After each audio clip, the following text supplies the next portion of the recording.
During my time at UNT, I had the opportunity to take lessons from Ed Soph. And for those of you who don't know, Ed is this legendary jazz drummer and teacher.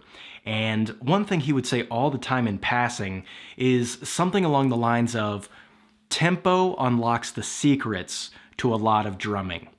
And at the time, I didn't really pick his brain on that, probably because I was kind of intimidated. He was a bit of a rough guy, at least for me. And it wasn't until years later that I started to fully appreciate what I think Ed meant by that. And I want to talk a bit about that today. Let's do this.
What's happening, everybody? I hope all is well. In today's video, I've got a bit of a challenge for you guys. I want to see how fast you can play this funk groove while still maintaining control of it. Now, the reason I want you guys to try this is because I would wager it's going to help unlock some of those secrets that my teacher Ed was talking about.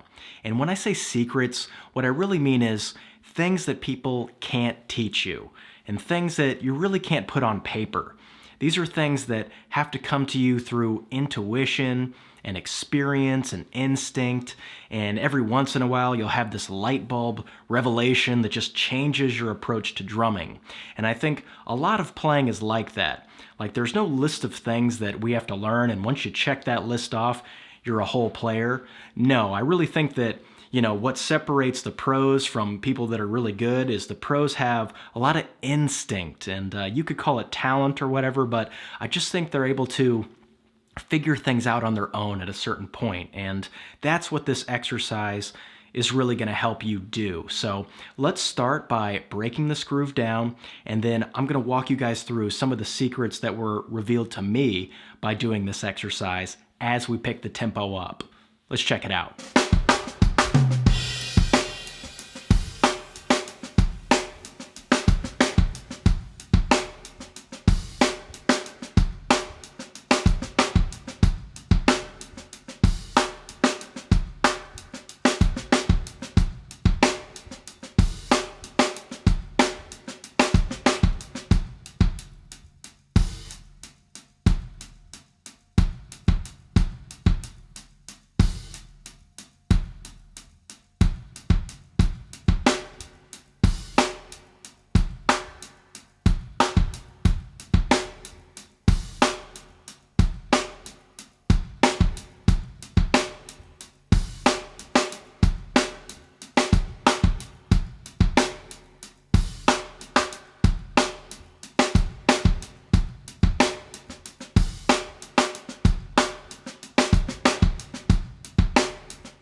Alright, so that was the groove at about 90 beats per minute.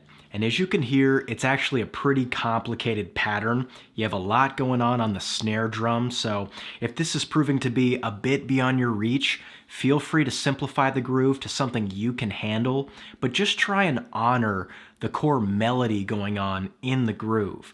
And that actually brings me to secret one that was revealed to me by doing these tempo exercises, and that is focusing on the internal melody of the groove is going to make things a lot easier mentally to keep track of, instead of thinking of all the notes one at a time and trying to play everything perfectly. You want to start by beatboxing the groove before you even try playing it. Boom, boom, cha, boom, cha, cha, boom cha, cha boom cha boom cha boom cha, boom cha cha, boom cha, cha boom cha boom cha. And if you can really internalize that, it's going to translate way better on the drums. And then when you start increasing that tempo, you're not going to be dragging and stuff like that because you're not going to be focusing on every little note. You're just going to be honoring the melody. So that's secret one. Now let's pick the tempo up. Let's say around 120 beats per minute.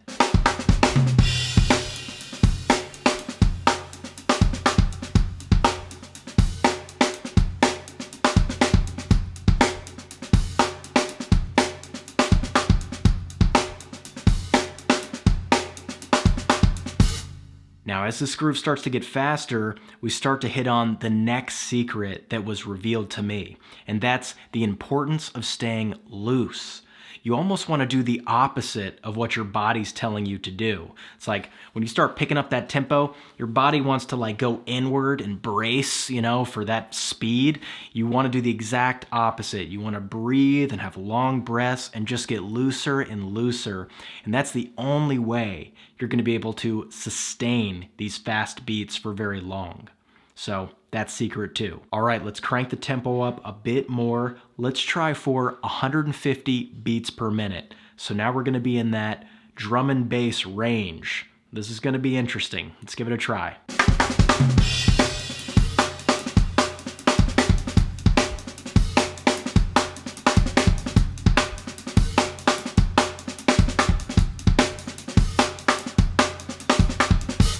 So I'm going to be straight up with you guys. That was not my first take, okay? This is definitely not my strong suit, playing like drum and bass stuff, but what I love about it is it forces you to play efficiently. And that's the third secret that was revealed to me by these tempo exercises. You have to lower your stick heights, you have to play softer, you have to utilize more finger technique than wrist technique because those fingers can work a lot faster than your wrists.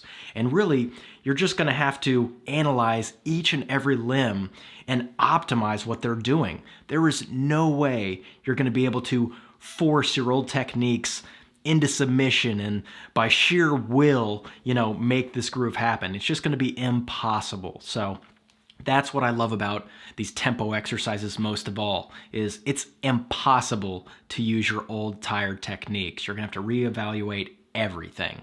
And that's secret number 3. All right, so those are a few secrets, revelations, light bulb moments, whatever you want to call them, that I've had while practicing grooves at these really fast tempos.